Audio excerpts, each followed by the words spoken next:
ఈ వాక్యాన్ని వీక్షిస్తున్న సహోదరి సహోదరులందరికీ క్రీస్తు పేరట వందనములు. ఈరోజు వాక్యం ద్వారా దేవుడు మనతో చెబుతున్న మాట: జ్ఞానము లేనివాడు ప్రతి మాట నమ్మును, వివేకి అయినవాడు తన నడతలను బాగుగా కనిపెట్టును. సామెతల గ్రంథము 14:15. నిజమే కదా. మనకంటూ ఒక ఆలోచించే జ్ఞానం లేకుంటే ఎవరు ఏం చెప్తే అదే నిజమని నమ్మేస్తాం. అది అబద్ధమైనా నిజమైనా సరే. తప్పు చేసినాడు వచ్చి నీకు మంచి చెప్తే వాడి మాటలు కూడా నమ్మేస్తాం. అవి ఎంత చెడ్డవైనా సరే.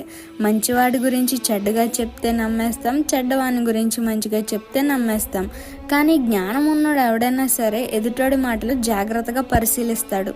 దానికంటే ముందు తన నడతలు తాను చెక్ చేసుకుంటాడు. అంటే వేరే వాళ్ళ గురించి ఎవరైనా చెప్పినా వాటిని నమ్మడానికి ముందు వారిని వారు చెక్ చేసుకుంటారు. తర్వాత ఎదుటి వారి మాటల్లో ఎంత నిజముందో ఆలోచిస్తారు. ఆలోచన చేశాక నిర్ణయానికి వస్తారు వారి మీద.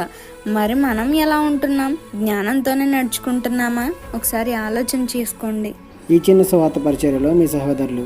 God bless you. ఆమేన్.